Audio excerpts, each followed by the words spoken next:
Swayam Prabha. Digital India. Educated India.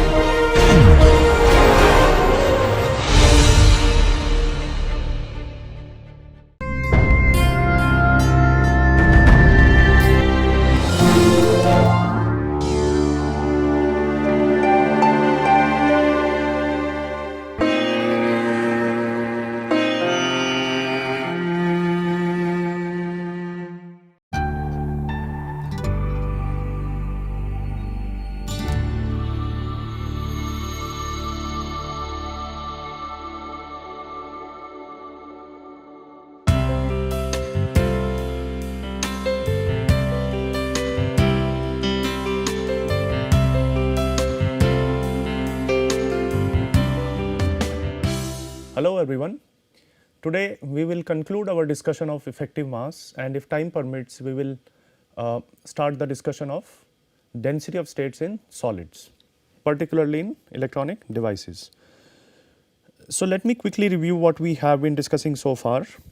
We are trying to understand how electrons behave in nanoscale devices, how electrons behave when they are confined in extremely small regions of spaces, which is the case in our devices, in our modern devices, where the channel length is of few nanometer length.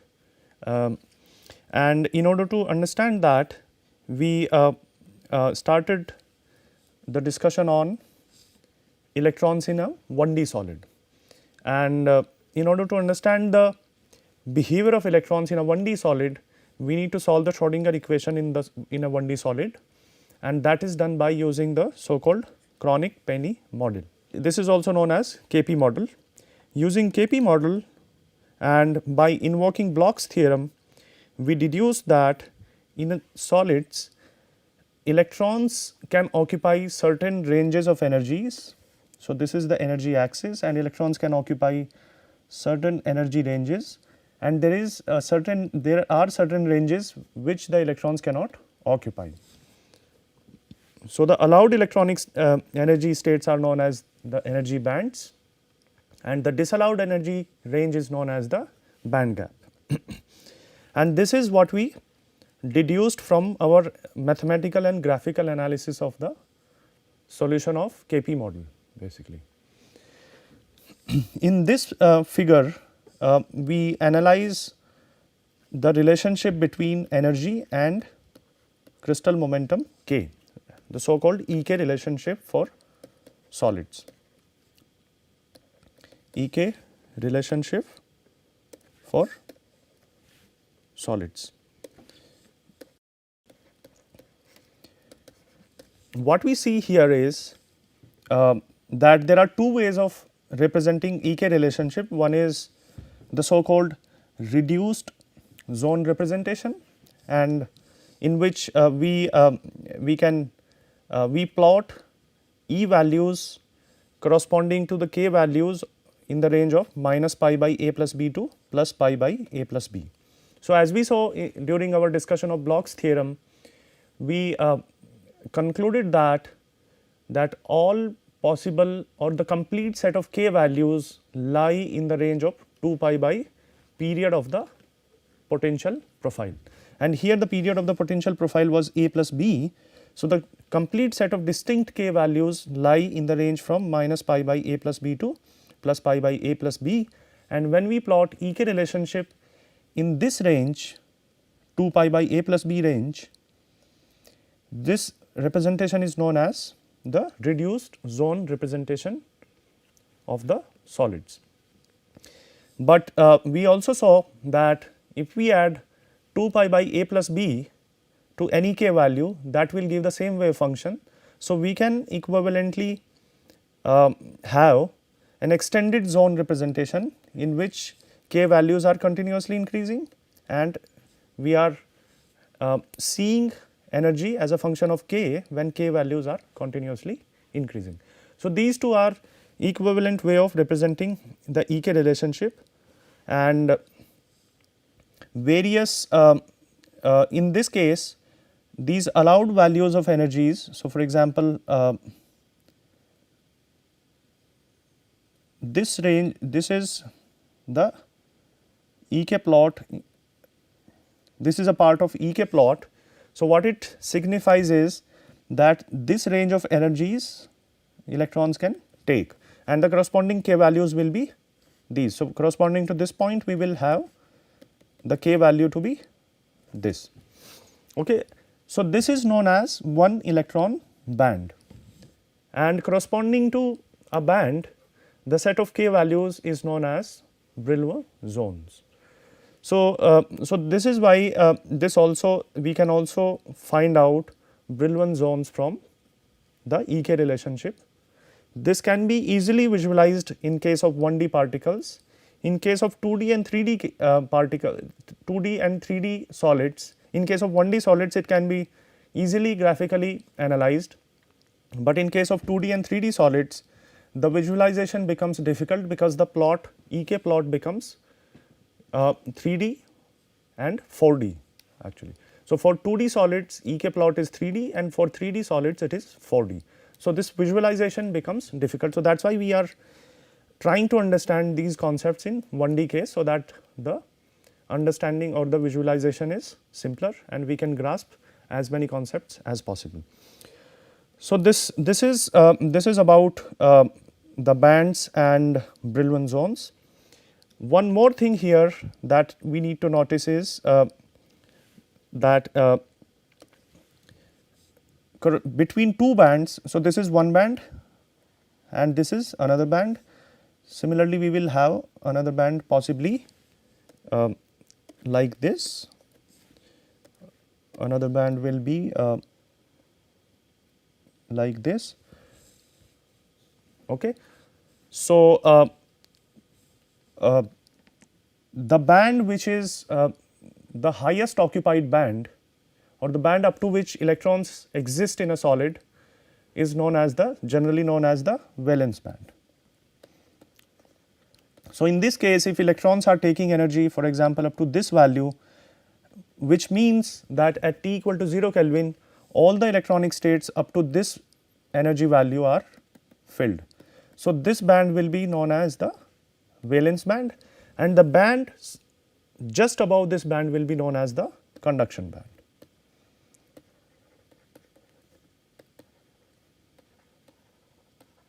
This is generally how we define valence band and conduction band. The bands can be even more complicated.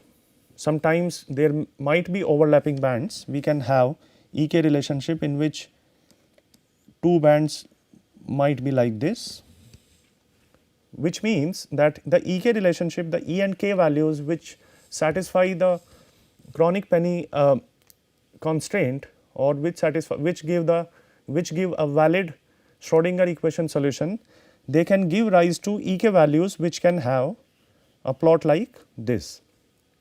Okay. So, there can be there are multiple possibilities in which electrons can occupy energies corresponding to k values in solids. Okay.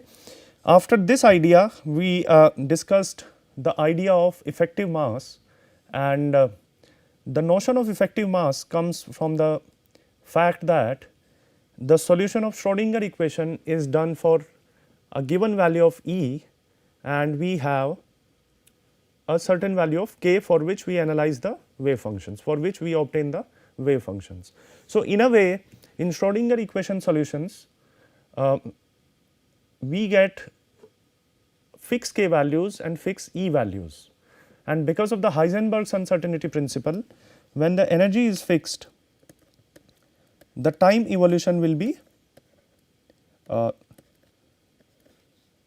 uncertain, which means the time uncertainty in the particle would be there, and similarly if k value is fixed the position uncertainty will be there in the particle. But in actual devices where we know that electron will be travelling through the device at a given time, so we broadly know that electron will have a certain position at a certain time. In that case we cannot have a definite value of E defined for the electron, which means for most practical purposes we cannot have a single wave function of electron in the devices. So, in devices we will have many electronic wave, a bunch of wave functions describing the electron, and these bunch of these various wave functions in that bunch of wave functions will have different energies. So that is known as the wave packet. So one wave packet will have many waves corresponding to a given energy and given k value. Okay. So that is why we actually need to deal with wave packets in our devices, and as soon as we deal with the notion of wave packets, this is the equation that we obtain. We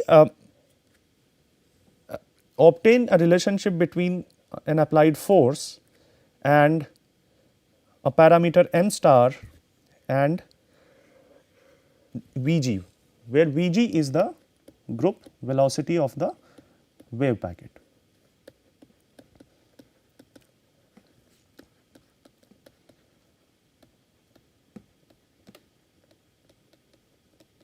And this is a very important idea actually. This relationship is extremely important, because if you recall, this relationship looks exactly like the Newton's second law of motion. So this is the relationship between the applied force and the dVg by dt. So in case of classical particle, Vg is the velocity of the particle. In case of electron wave packet, Vg is the group velocity of the wave packet.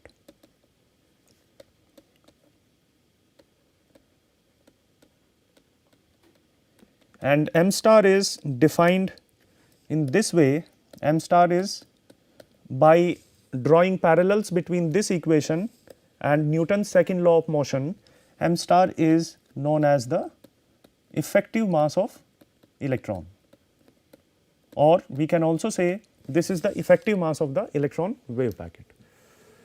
So now we can use an equation which is exactly like Newton's second law of motion, but instead of using mass, we need to use effective mass m star, which is given by this relationship, and instead of using the particle velocity v, we need to use Vg, which is the group velocity of electron wave packet. Okay. But this is an important result, because as you can see, the mass or the so called effective mass here, it depends on the Ek relationship. It is in fact m star is inversely proportional to the curvature of the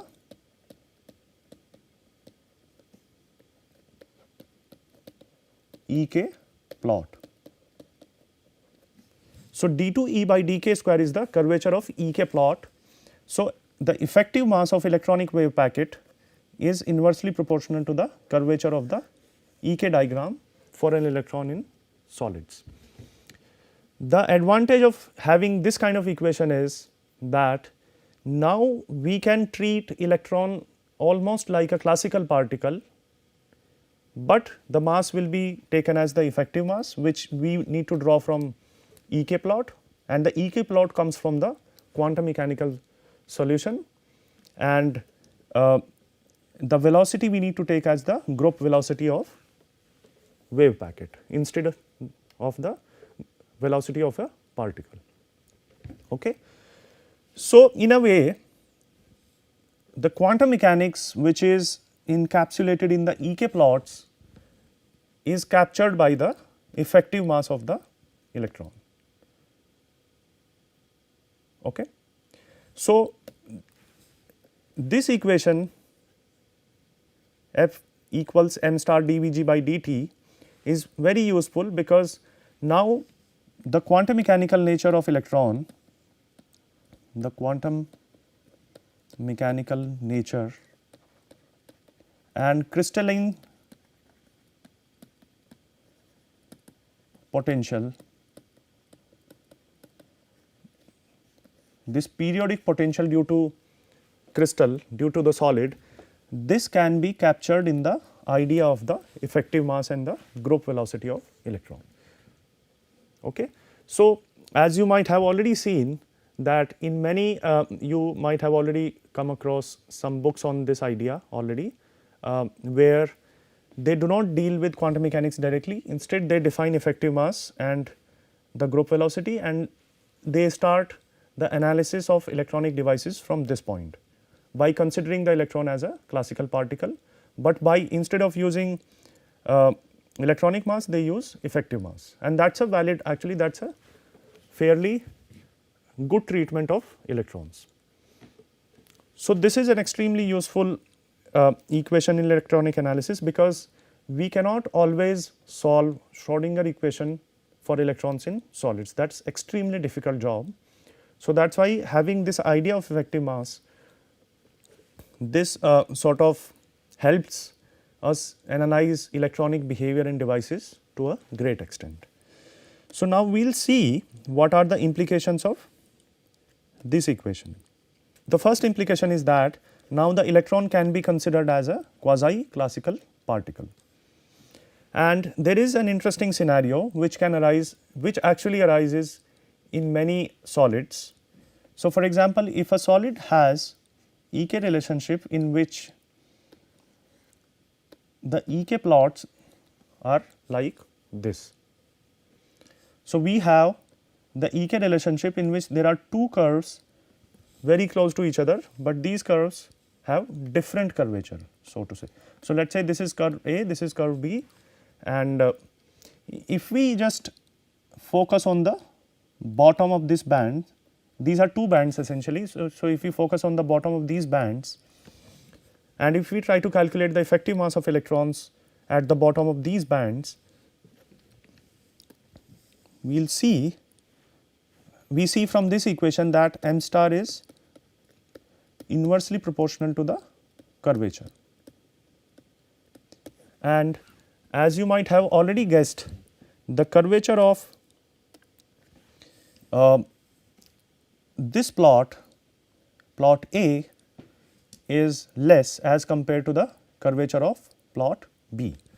Plot B is having more curvature, and that can be mathematically deduced as well if we have the exact expression for exact relationship between E and K for these two bands.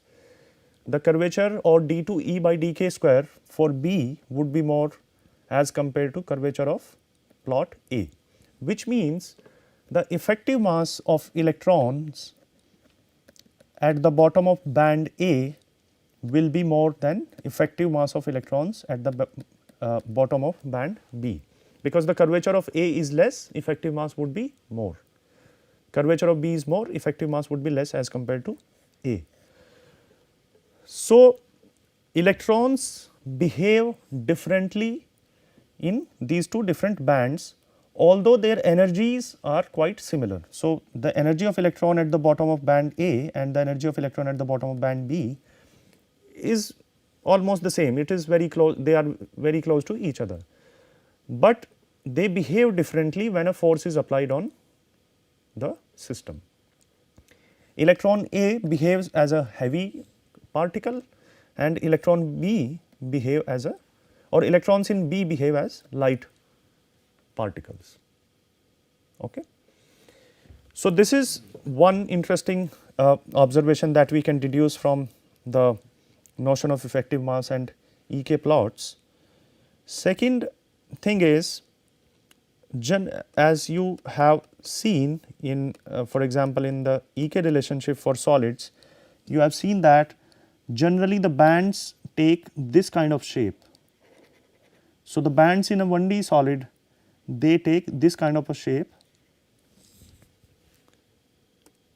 Similarly, this shape would be there, the exactly similar shape would be there in 2D and 3D solids. So, the bands have this kind of shape. So, on the EK plot, if we draw the EK plot, the bands will be having this kind of shape. So, this is the EK relationship, this is the bottom of the band, this is the top of the band. Okay. So, at the bottom of the band, and at the top of the band the curvature might be the same actually. So, we will see that if we differentiate E with respect to k and plot it as a function of k. So, if we plot from this plot, if we plot dE by dk as a function of k, the curvature at this point, the curvature is basically the tangent. At the bottom of the band it is, the curvature is 0. As we start moving away from the bottom of the band, it starts increasing. The curvature takes maximum value at this point where it is a positive value. Then again the curvature or the tangent starts taking less, the value of the tangent starts reducing, and finally at the top of the band we again have dE by dk to be 0. So, so for example, if this is the bottom of the band and this is the top of the band, the curvature at this point, bottom of the band is 0, it gradually increases to a maximum value and again it decreases to 0 at the top of the band.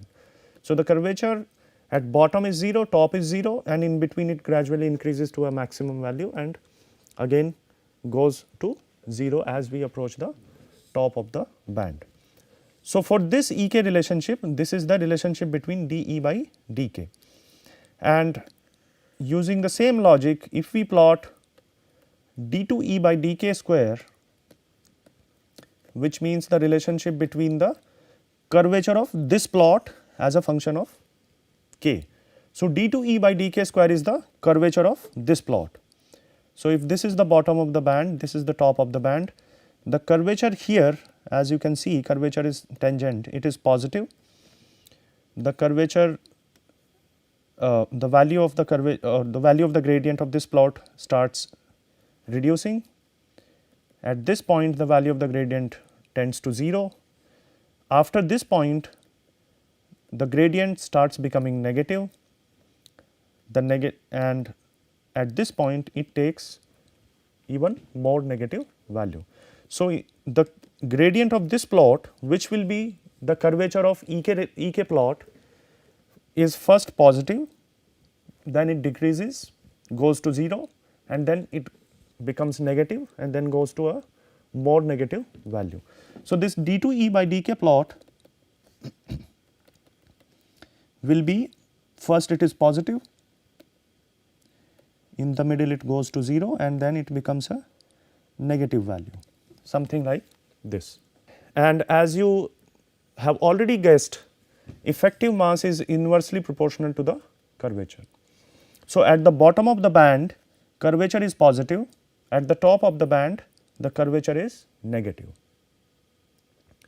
This negative curvature implies that the effective mass will be negative at the top, and positive curvature at the bottom of the band implies that effective mass will be positive at the bottom of the band. So, this notion of negative mass is entirely new for us actually.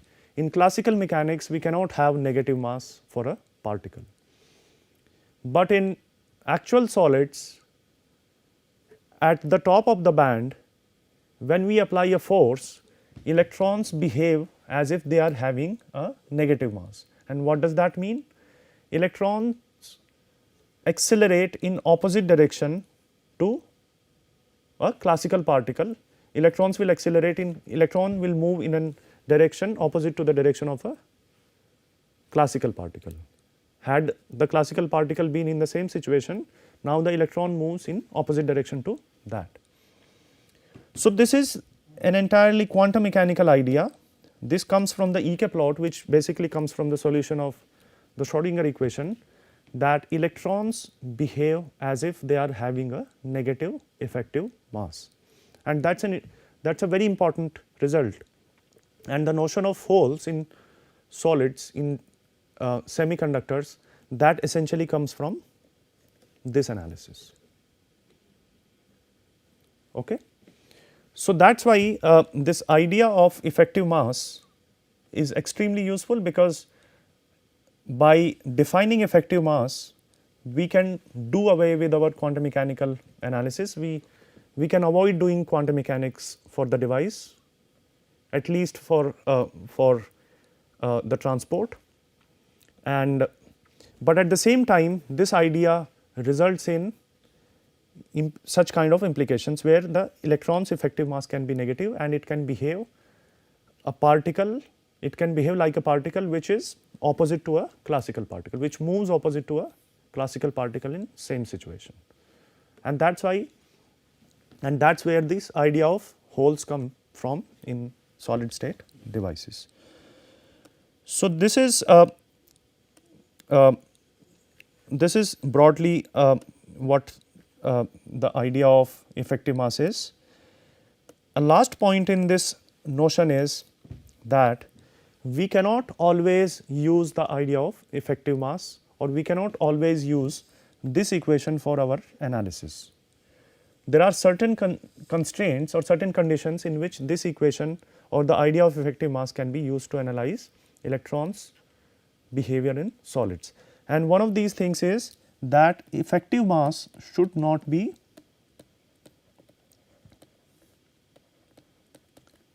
a function of E.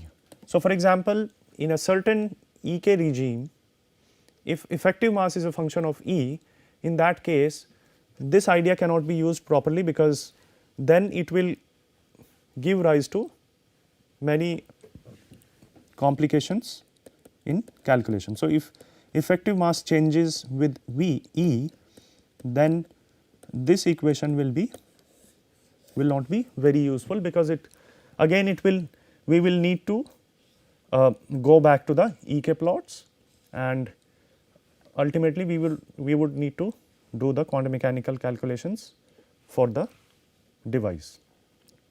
So, that is why if we observe a typical band like this, at the bottom of the band and at the top of the band, this band is quite like a parabolic band.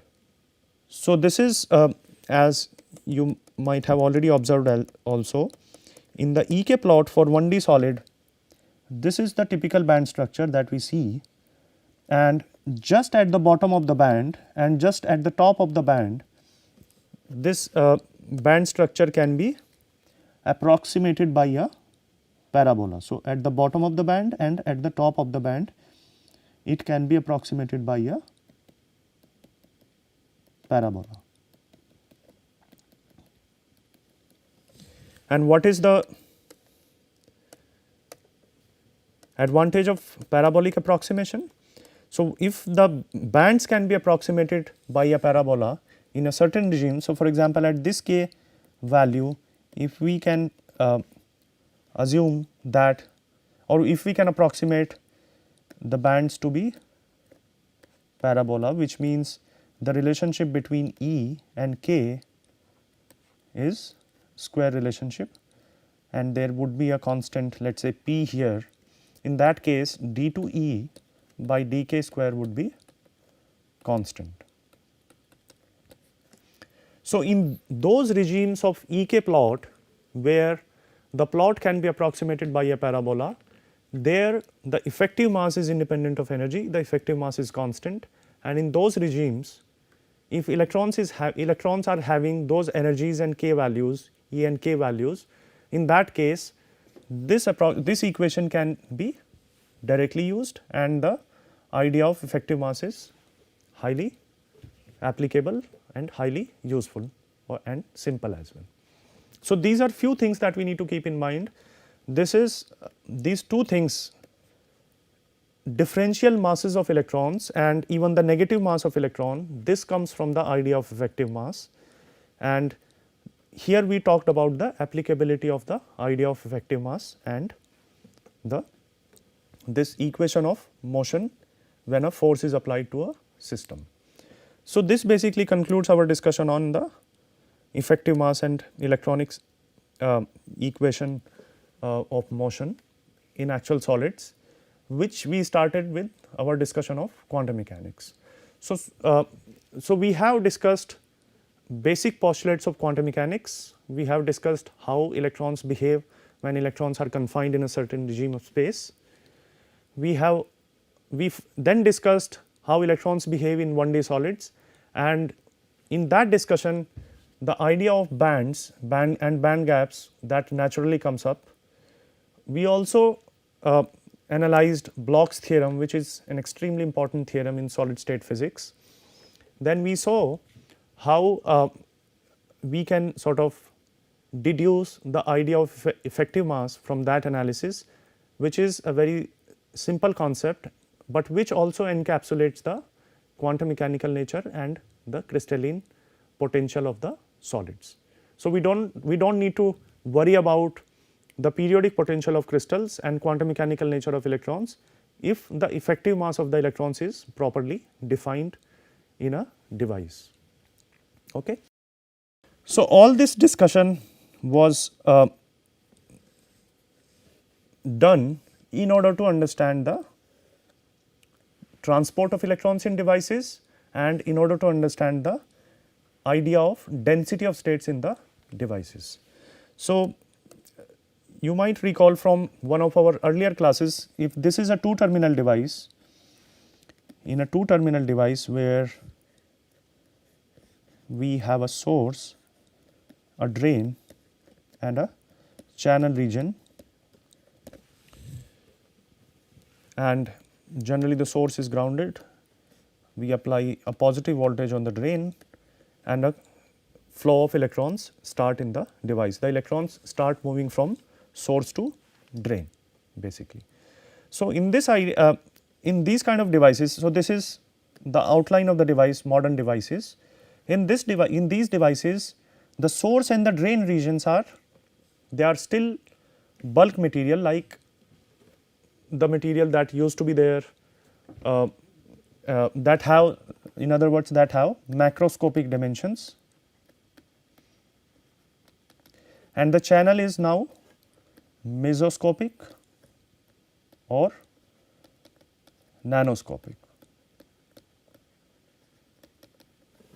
Channel is now nanoscale.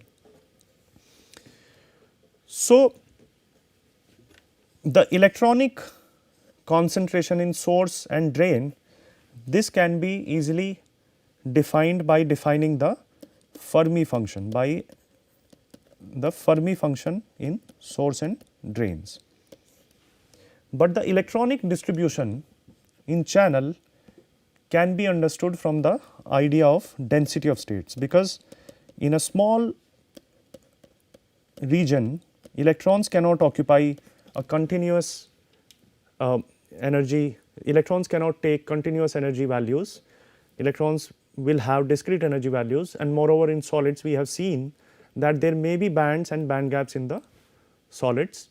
So we need to see how many electrons can exist in the channel and how they are distributed in the channel, and that is defined by the idea of density of states. So this idea of density of states, which basically captures the allowed electronic states in the channel and how many how many states are there, what are bands and band gaps in the channel, this is basically captured by the density of states, and this is what we will discuss in our next class. So see you in the next class. Thank you.